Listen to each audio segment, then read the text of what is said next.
Despite huge efforts towards equality and diversity in present-day society, there still remains a large gap in gendered employment in senior management and power positions in the business world. Our research aims to expose gender biases in society that cause the majority of leadership positions to be held by men. Our arguments include factors such as conditioned behavior, stereotyping, and leadership expectations that directly disadvantage women. So why are the majority of leadership positions held by men?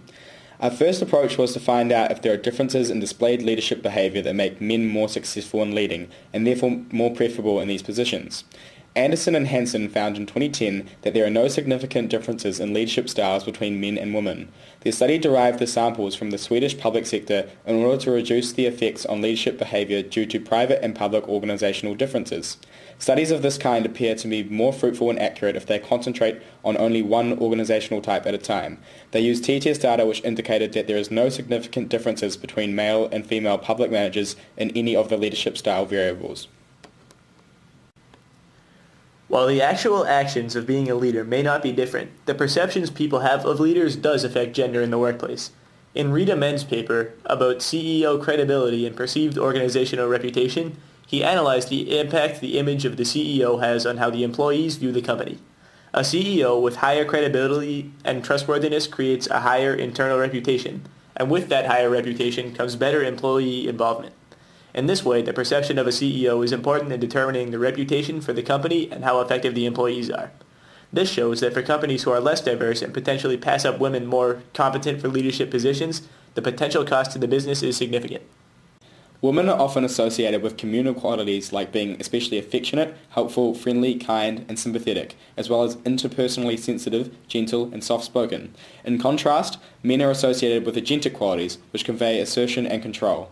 The latter is more associated with successful leadership. However, in Portion Underdahl, Walker, and Wower's meta-analysis, there is evidence to support that people actually think women are more effective leaders. They analysed a series of studies done on both how men and women perceive themselves and how outside members like peers and bosses perceived them. Interestingly enough, women were perceived by others as more effective than men. They theorized that this is because people think that for a woman to be in a higher position, she must have persisted past double standards.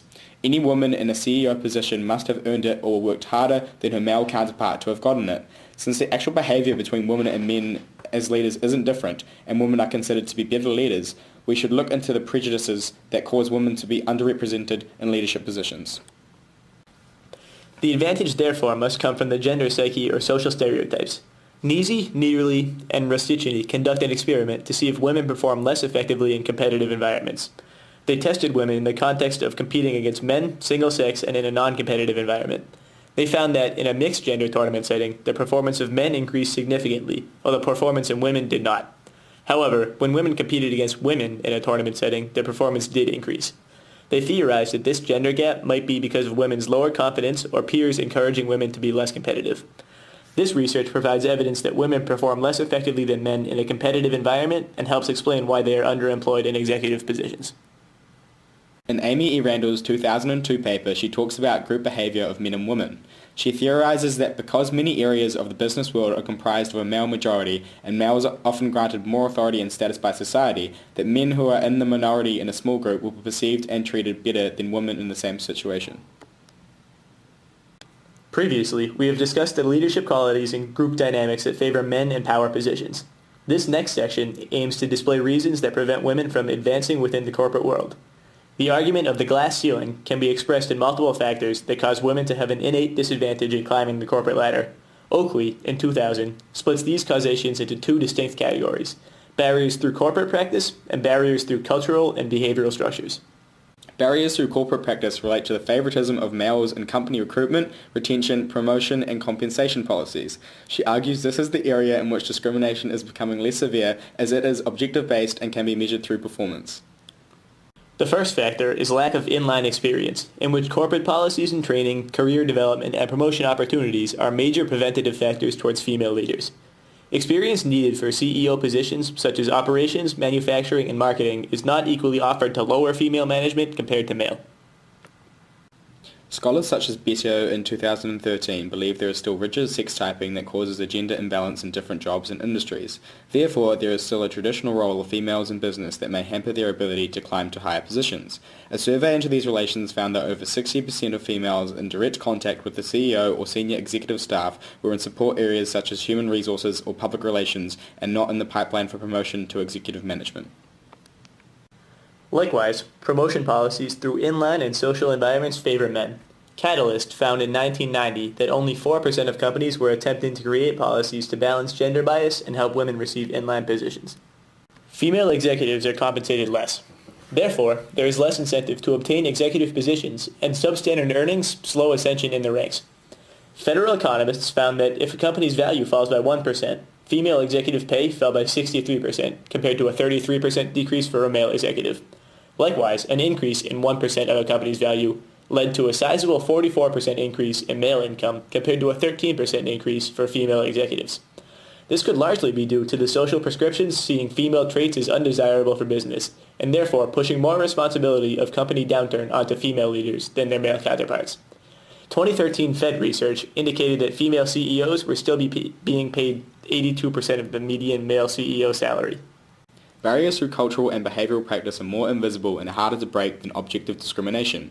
These include things such as feminine stereotypes, gender and communication styles, preservation of status quo, tokenization, preferred leadership styles, and behavioural double standards. The first factor we identified was gender differences in communication styles. This argument related social pressures in childhood to people's ability to climb the corporate ladder. Girls are socialized to believe that aggressive, self-confident behavior will make them unpopular, whilst boys are encouraged to take control and be dominant. Tanner, 1994.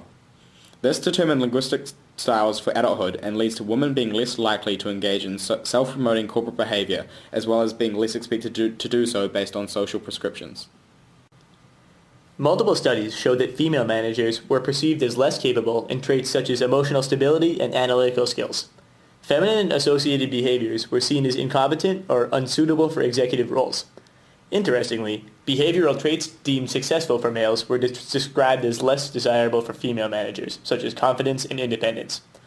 Attractive females often receive lower performance ratings and starting salaries, attributed to the male norm of managers displaying masculine traits, even including deep voices and physical stature. The next barrier is tokenism and informal male networking, in which companies with skewed sex ratios were more likely to place scrutiny and pressure on women seen as token managers, and were chosen to avoid social pressures on diversity over their ability and performance. Female leaders reported male colleagues felt threatened or uncomfortable by their presence, and Oakley attributed this to sex roles and competitive values learnt by males in childhood. Heffernan in 2002 pointed towards male CEOs engaging in homosocial reproduction, where they are more likely to place others with similar interests and characteristics into power positions, leading to an informal male network. They also mentioned the old boy network, where friendship and social alliances in informal male networks transferred promotional opportunity away from competent women. Women were excluded based on more regular competency testing and corporate downsizing favouring preservation of male employees. Although it is decreasing in severity, women are still largely those leaving the job market to take care of children and also do a disproportionate amount of housework compared to their male counterparts.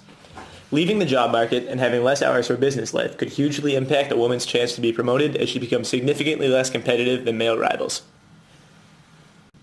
Another issue is known as behavioral double bind, which is a lose-lose situation where women and corporations must behave authoritatively to succeed, but are seen in a negative light when they do so based on gender stereotypes. Also known as the femininity/competency bind, in which female managers expressing feminine behavior are seen as incompetent, but those expressing masculine behavior are seen as inauthentic or rash. Interestingly though, there is evidence that women tend to have more ethical perceptions about business than men. According to Atakan, Burnaz, and Topcu's 2007 paper, based on a questionnaire of Turkish business students, women were found to have more ethical views of Turkish business environments as well as the employees' behavior. Could this be a contributing factor to men's success over women? Are ethical perceptions somehow holding women back, while men focus on success and achievement over fairness and harmony? A large amount of the theoretical arguments we have presented give insight into how these gender biases cause female underrepresentation in powerful corporate positions. However, it is still hugely evident today that women continue to be undervalued in senior executive positions. In 2015, only 23 of the Fortune 500 CEOs were female, a dismal 4.6%. A study by Catalyst in 2000 provided insight into what successful female leaders believed women needed to gain power in corporate positions, where 1,251 females in vice president position or above from the Fortune 1000 were interviewed. At least half of the strategies are partially or fully related to minimizing gender stereotyping. 99% of those interviewed believe exceeding performance expectations consistently was critical, especially to avoid negative assumptions of gender in a masculine business environment. 96% said it was important to develop a style that male colleagues were comfortable with. 94% said to seek out high visibility assignments so their efforts were not overlooked in promotional opportunities, and over 60% believed that it was necessary to push for influential mentor and colleague networking that could provide them with line management experience. It is evident that the comparative lack of female executives is largely due to lingering social expectations and corporate culture that favors men within the business world. We have already demonstrated that there is no significant difference in men and women's leadership styles, and female executives do not perform any less competently than male executives. What remains, therefore, is the fact that stereotyping and socially conditioned behavior patterns damage women's ability to succeed at the peak of the business ladder.